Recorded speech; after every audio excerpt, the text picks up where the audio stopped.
Paz do Senhor Jesus. Irmãos, hoje eu vim contar um testemunho para vocês. Um testemunho da minha cura. Desde quando eu nasci, eu sempre senti muita tristeza, sabe? Desde criança. Na adolescência, sim, a minha vida, ela foi muito ruim também. Minha infância, minha adolescência e minha fase adulta também foi ruim. Então, eu sentia muita tristeza, eu sentia assim que as pessoas eram muito falsas, eu não tinha amizade, eu não conseguia me encaixar na sociedade. Para mim sempre tinha falta de algo, assim, eu sentia uma solidão, uma falta, que faltava alguma coisa, mesmo servindo ao Senhor, que acho desde 20 anos de idade, então já tem um bom tempo aí que na minha infância eu fui católica, né? Mas é o mesmo Deus. E depois, com 20 anos que eu conheci a religião evangélica, eu gostei mais da forma de pregação. Então comecei a sair para a igreja evangélica, mas o Deus é o mesmo, tá, irmãos? Não é sobre religião, é sobre Deus, né? Eu não tenho problema nenhum de entrar numa igreja católica. É o mesmo Deus, é porque a forma de pregação da igreja evangélica me atrai mais, eu gosto mais da forma de pregação da igreja evangélica, mas também frequentei muito a católica. Tem um livrinho de domingo, eu não lembro mais como que é o nome, e aí eu e minha irmã, nós íamos muito na igreja católica desde criança. E minha mãe, ela era católica, ela me ensinava todas as noites a orar, era Pai Nosso, Salve Rainha, Santo Anjo. Salve Rainha, assim, que eu mais não gostava muito, porque eu tava morrendo de sono e é uma oração muito grande, né? Mas ela ia falando e eu ia repetindo. É sobre Deus. Deus é bom. Religião não salva, Deus salva. E voltando ao assunto. E daí eu tinha uma depressão muito grande. Eu achava que minha mãe não gostava de mim. A minha mãe, ela falava umas palavras um pouco ruins para uma criança, sabe? Quando eu tinha 11 anos, o meu pai faleceu, ela falava assim para mim: "Ai, morreu aquela... Ficou você para perturbar a minha vida. Você vai ser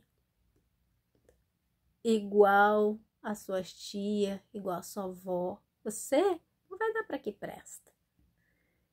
E essas palavras, elas cresceram, elas vieram junto comigo, assim, na minha vida, tomou uma proporção muito grande na minha vida essas palavras. Tinha noites que eu acordava com essas palavras na minha cabeça. Aí chorava. Mas é que, na verdade, a vida não foi muito fácil para mim. Meu pai me espancava muito também. Na verdade, faltou amor, faltou cuidado, faltou carinho na infância. Faltou isso. Na minha adolescência, então eu fiquei uma adolescente muito mal criada, muito revoltada. Eu era revoltada. Não gostava da minha mãe, não gostava de ninguém. Achava que aquelas pessoas... Falava: o que eu faço nessa família? O que eu faço aqui, Deus? Doida pra morrer. Teve uma vez na minha adolescência que eu tomei até um medicamento, mas... Ali, irmãos, se fosse para eu morrer, se Deus não tivesse um propósito de vida para mim, eu me lembro que uma pessoa falou assim: olha, ela tomou Remédios, é bom levar lá no médico. Você acha que me levaram no médico? Não, não me levaram. Eu fiquei assim com as unhas todas roxas depois dessa medicação que eu tomei. Mas ninguém me levou no médico, mas eu sobrevivi. Eu tô aqui para contar a história para vocês. Então, foi uma infância difícil, uma adolescência péssima. Meu Deus do céu. A adolescência é muito ruim, sabe? Foi muito ruim minha adolescência. Minha fase adulta foi pior ainda. E por o meu pai, ele me bater muito, ele me maltratar muito, eu não conseguia nem ter relacionamentos direitos, sabe? Eu achava que homens eram só pra usar e jogar fora.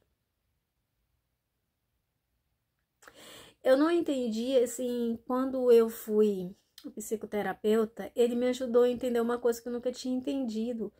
Quando eu pegava animais, cachorros, eu só pegava fêmea. Eu não pegava macho, eu não entendia por quê. Porque de tão pequena, criança, eu nunca... Se tivesse cachorrinho macho, eu pegava as fêmeas, todas as fêmeas. Eu não tinha paciência com os homens. Eu não tinha. Eu queria descontar, assim, todas aquelas porradas, aquelas coisas que meu pai me batia. Meu pai me batia muito forte, tá? Muito forte. Eu me lembro que machucava muito, ele passava limão, um limão galego grandão. Ele passava aquilo para não infeccionar na minha pele. Isso eu lembro, sabe? As pancadas eram com fivela de cinto, corda com nó. Ele batia a minha cabeça muito forte. A casa da minha mãe é feita de madeira, era esteio. Não era madeira assim, de madeireira. Era aquelas árvores grosseiras, assim, tipo como tira, descasca, assim, que chama de esteio. Ele batia muito forte, assim, pegava minha cabeça e batia. E era só por causa de coisas de criança. Criança sendo criança, sabe? E eu cresci muito revoltada. Eu brigava muito na escola, eu brigava com homens. Eu brigava com homens.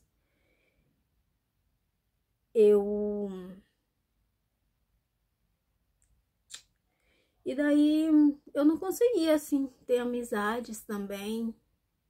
A gente era muito pobre, passei muita fome, sabe? Fome mesmo, de ficar dias sem comer. Lá perto de casa tinha um vizinho, um senhorzinho. Ele ia em algum restaurante e ele trazia um saco preto cheio de comida. Ele falava assim: ó, dona Tereza, para minha mãe, né? Ó, dona Tereza, minha mãe, ela gostava muito de ser chamada de Tereza, mas o nome dela é a Fifi. A Fifi é um nome bonito, né? É um nome árabe. Meu avô, por parte de mãe, ele era árabe.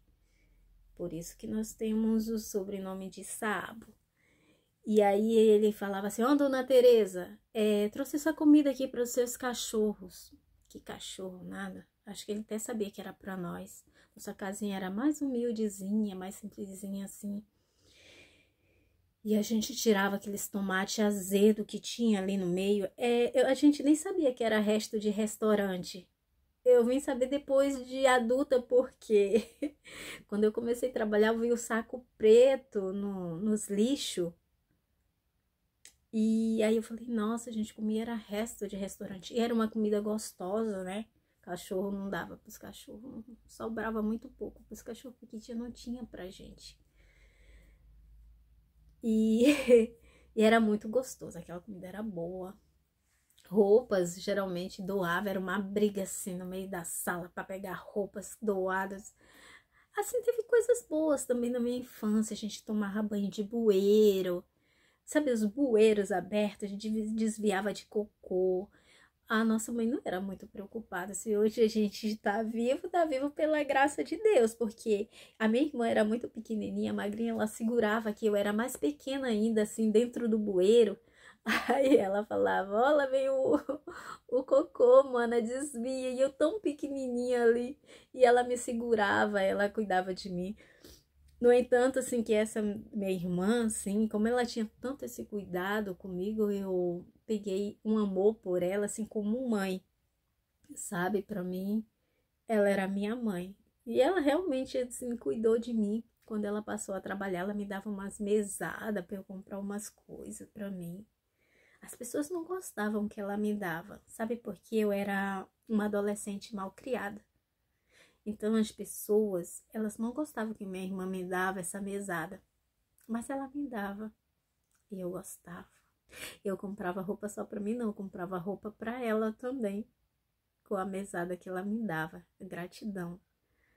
Graças a Deus, sempre fui muito grata na minha vida.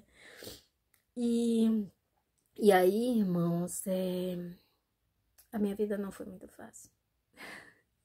Minha fase adulta foi ruim, muito ruim. Não consegui emprego. Por ser muito pobre, a gente não tinha um currículo bom.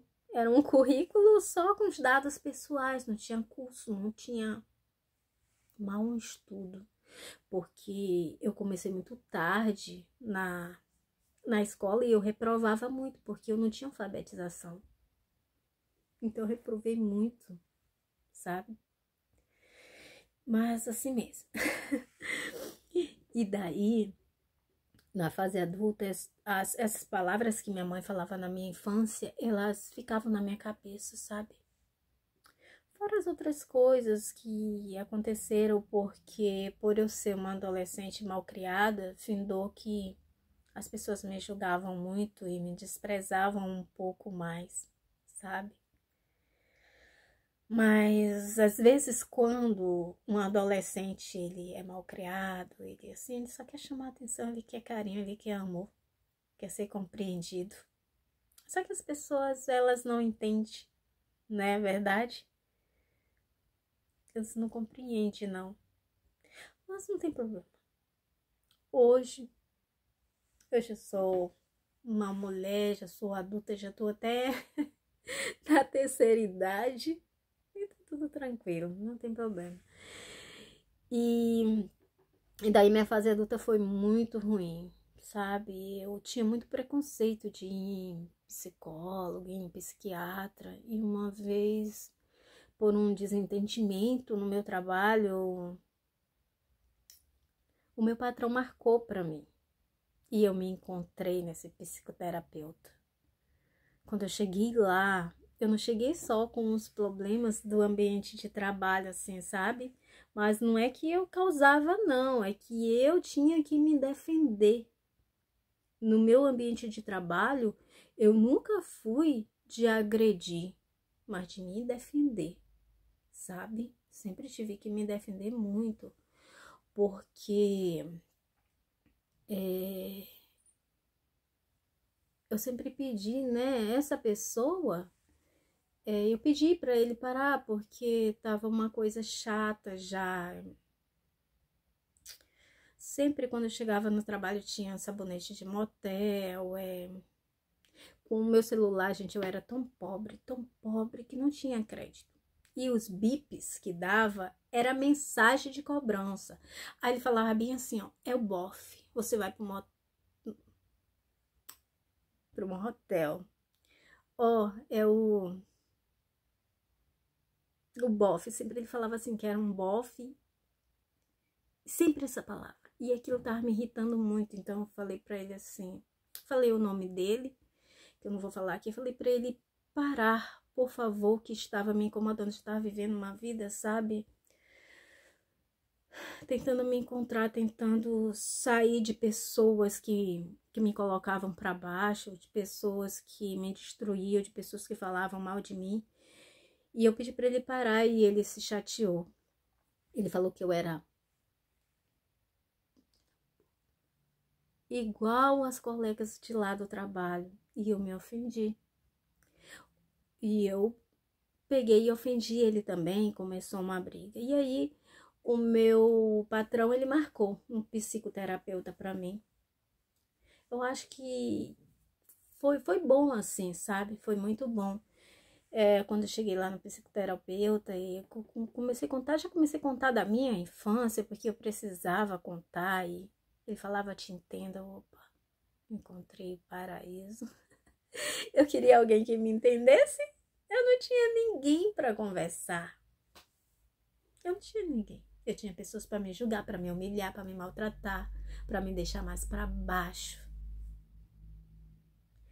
Ai, foi muito bom. Mas, assim, nesse tratamento com psicoterapeuta, uma vez eu peguei atestado, eu precisava me livrar um pouquinho do meu trabalho, porque no trabalho nós somos muito julgados. Eu acredito que todos que são depressivos, que têm tristeza, a gente mal levanta da cama. Para eu ir trabalhar um esforço. Chegava lá toda acabadinha, destruída. Eu ia trabalhar até de sandália havaiana. Gente, a sandália havaiana era menor que meu pé. No laboratório. Dava para se ver que a pessoa não estava muito bem. Também. Ai, gente. Uma vez, quase que eu sou barrada no meu outro trabalho, que eu tinha dois concursos. A mulher falou assim, ei, moço, não pode entrar aqui com alimento, não. Eu falei, não, sou funcionária. Gente, de tão mal vestida. E justa essa sandalinha, ela era menor que meu pé, sabe? Havaiana. Mas tudo bem, hoje eu amo sandálias. Eu ando só de sandália. Eu gosto. Só que a sandália é do tamanho do meu pé e melhorzinha agora, né? Antes não. Era ruinzinha, encardida. Mas enfim. E daí eu pedi atestado dele, me deu 30 dias. E eu falei pra ele assim que eu tava com uns pensamentos ruins, de suicídio e tal. Mas que eu não fazia isso por eu ser cristã e conhecer a palavra de Deus. Aí ele falou assim, com essa idade aí, suicida mais não. Eu fiquei olhando assim, gente, olha, sabe aqueles pensamentos ruins assim, tipo, você não tem capacidade, você não é útil no seu trabalho, sua família não gosta de você, sabe? É horrível. E realmente, se eu tô aqui hoje é por Deus, sabe? Porque se eu não tivesse conhecimento da palavra de Deus, eu não ia mais estar aqui.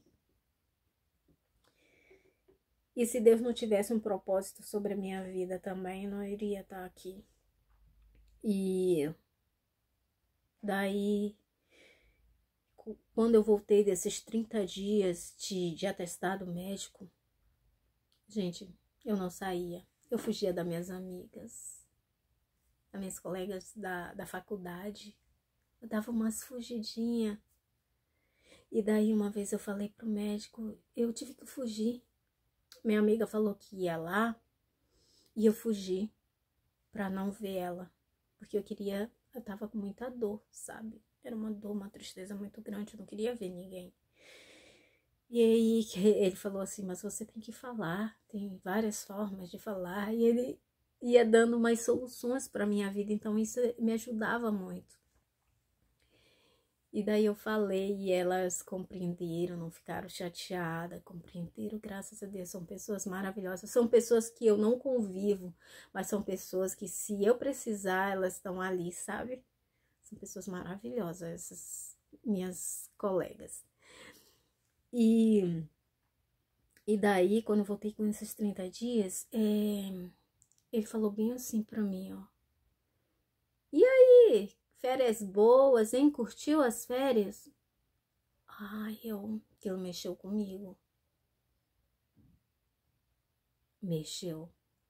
Eu falei, ele não acredita em mim. Ele não acredita que eu tô doente. Porque quem é triste não quer sair. Teve um período que nem higiene pessoal fazia, gente. Sabe? Sabe o que minha filha fazia? Minha filha, ela já é... não sei se ela tinha 7 anos. Ela era criança ainda. E ela morava com o pai dela do outro lado da rua, mas ela vinha almoçar na casa da minha mãe, que é onde eu morava. Morava no quintal, em um quarto.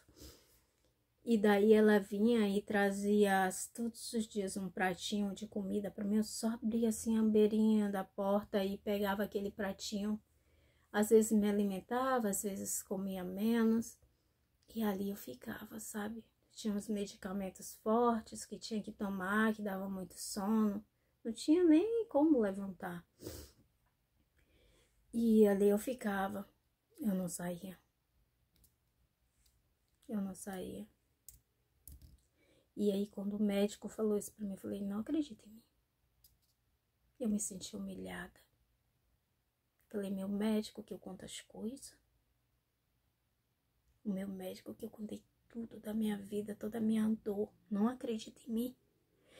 Aí, eu falei, Deus, quando eu cheguei em casa, eu não vou mais me humilhar pra ninguém. Eu não vou. Só vou me humilhar pro Senhor. E aí eu fiquei mais 2 anos depois disso. Eu conversava com o espelho quando eu tava querendo desabafar. Eu ia até um espelho e conversava. E no final de 2019, Deus usou uma colega para me curar. A dor foi 7 dias. Foi 7 dias a cura. E a dor começou no meu coração. Quando a dor deu aqui, ó, eu ficava assim curvada. Aí a minha colega, pelo WhatsApp, ela falou assim, tu tá com uma dor no coração, né? Aqui no norte a gente usa muito né, tá? Muito né. Né, viu? A gente usa muito. E eu falei, sim. Aí ela falou, Deus vai te curar. Deus está te curando. E eu chorava muito, sem entender. Era muita lágrima, dia e noite, dia e noite. A dor foi descendo, parou no joelho, meu joelho ficava curvado. Eu não conseguia deixar a perna reta. Era uma dor muito forte, muito forte. E ela ia narrando onde a dor estava sem eu falar. E ela falava assim, a dor tá no joelho, né? Já tá limpando, falta pouco. E a dor foi assim, descendo, sabe? E a dor chegou no dedão do pé. Quando chegou no dedão do pé, ficava muito sensível, muita dor mesmo. Ele não tocava no chão, tinha que ficar com ele levantado. Só o dedão. Aí a dor já tá no dedão do pé, né? Quando essa dor sair do dedão do pé, você está curada. Gente, a dor saiu. Aí eu comecei assim, tipo aqueles sentimentos ruins que eu tinha pela minha mãe. Saiu, fui embora. Aí eu comecei a ver já de outra forma as coisas, sabe? Já comecei a ver a minha mãe de modo diferente, tipo aquelas palavras que ela falou pra mim. O momento que ela vivia também não era muito bom, era um momento de pobreza, de muito filho, sem ter que dar pra comer as crianças. E, sabe? E talvez ela falou não por maldade, um momento de chateação, só que me destruiu, né? Até Deus me curar. E também comecei a compreender meu pai, porque o meu pai, ele foi criado na pancada, ele foi criado em seringal, sem amor, sem carinho. Então, ele só passou para mim a educação que foi para ele, que foi pancada, que foi isso que deram para ele, ele transmitia para mim.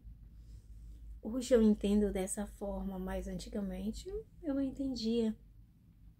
E quantas outras pessoas que me julgavam, que me humilhavam, elas não tinham entendimento, né? Quem tem entendimento é quem passa ou que tem um pouco mais de estudo para poder entender que uma criança ou que um adolescente, ele está tentando chamar a atenção para ser amado e não para ser rejeitado. E sem falar muitas coisas que eu vivi que nem eles sabem. E julgam, humilham, maltratam. Sabe qual que é o ruim disso? É que responde quem julga, quem ofende, quem humilha. quem conta mentiras só está plantando para si próprio e para sua descendência. Que a colheita, ela acontece, sabe? Se você julga alguém sem saber a verdade que tem ali no coração dela, tem na mente, você vai responder diante do Senhor. Então, irmãos, foi assim a minha cura, sabe? Minha cura, ela veio quando eu descansei no Senhor. Eu não estava esperando, eu ia muito para os cultos, mesmo com os barulhos dos instrumentos, me incomodava muito. Eu ia muito para os cultos tentar, ali na hora da oração, receber esse milagre. Mas Deus, Ele trabalhou quando eu não esperava, quando eu estava descansada. Eu tinha muito medo das pessoas, eu achava que o sorriso das pessoas tudo era falso e que ia me maltratar. Não gostava muito não de amizade, não. Mas até hoje, assim, eu sou meio pezinho atrás, sabe? Mas, assim, não vejo mais tanta... Hoje eu acho bonito os sorrisos, hoje eu acho bonitas pessoas, hoje eu acredito que existe humano bom sim, mas antigamente eu acreditava não, tinha medo. Muito medo. Mas é isso, Deus me curou. E várias vezes, né, eu fui para o encontro com Deus e lá, uma revelação que Deus queria me usar, eu não aceitei não. Eu fugi do meu chamado várias vezes. E várias vezes quando eu via pessoas cristãos e evangélicos, que eles, quando eu abaixava a cabeça, né, ele vai vir falar comigo, vai vir falar. Mas menina, era dito certo, não podia os evangélicos me ver que eles já vinham dar a palavra que Deus queria me usar. E eu não aceitava ele. Uma vez eu vi um evangélico, aí eu baixei a cabeça e falei, ai não, Deus, ai não, Deus, ai não. Pois a pessoa me encontrou e eu fugi. A pessoa foi de elevador, fui de escada. Pois a pessoa me encontrou e falou comigo. Eu só falava, tá bom. Ai, mas aqui tô eu, ninguém foge não do seu chamado, viu? Mais cedo ou mais tarde, uma hora Deus vai te chamar, não importa como vai ser, o importante é que você tem que cumprir o chamado de Deus na tua vida. E tudo isso que eu passei, eu quero muito poder abraçar, acalmar as outras pessoas também, porque eu não tive ninguém por mim. Tinha vez que eu me sentia, vocês sabem, um rio bem largo, parecia que eu tava ali no meio, assim, estendendo a mão assim, ó, pra ver se alguém me dava a mão, pra ver se alguém segurava e falava assim, te entendo, vem aqui, vamos junto, vamos orar, vamos ver como a gente te cura, vamos ver toda essa dor, tentando pegar assim, em algum matinho assim, que fica na beira do rio. Mas eu me sentia ali sozinha, assim, descendo, ó. Era assim que eu me sentia. Muitas vezes, foi muitos anos de minha vida, sabe? Pra vir a cura. Foi muitos anos mesmo, ó. Foi minha infância, a minha adolescência e uma parte da minha vida adulta. Agora que eu tô caminhando pra velhice, que eu já tô na terceira idade, foi que em 2019 que a cura veio. Um momento que eu não tava esperando, um momento que eu tava descansada e veio. Mas foi linda a minha cura. Eu quero que a tua cura também seja linda, sabe? Eu quero sempre poder te dar meu abraço, mesmo que de longe. Eu quero te entender. Eu quero poder estar junto contigo na tua dor, no teu sofrimento. Porque hoje eu tô curada e eu quero poder levar palavras boas para as pessoas que precisam ouvir. Então, se você está disposto a vir junto comigo, tá? Sinta-se abraçado, sinta-se curado, sinta-se amado. Hoje eu tenho amor para dar, vender. Vender não, só para dar. Aqui ninguém vende, Aqui a gente dá, né? Dá em forma de gratidão. Porque Deus, eu sou muito grata. Sou muito grata pelo que Deus fez na minha vida. Eu quero que você também seja grato pelo que Deus vai fazer na sua vida. Tá bom? Receba o meu carinho, receba o meu abraço. Ai, se eu pudesse dar um abraço, falar assim, eu te entendo, vamos orar juntas, vamos orar juntos, vamos buscar uma solução para esse sofrimento, para essa tristeza, para o que você está sentindo, sabe? Mas eu estou aqui do outro lado, e que Deus te abençoe, que Deus te guarde, que Deus te ilumine, te livre de todo mal, te livre de pessoas ruins, pessoas perversas que venham ainda piorar mais a tua tristeza, piorar mais o teu quadro. Tá repreendido em nome de Jesus. Sinta o meu abraço, o meu carinho e que Deus te cure, assim como Ele me curou. Amém. Até a próxima.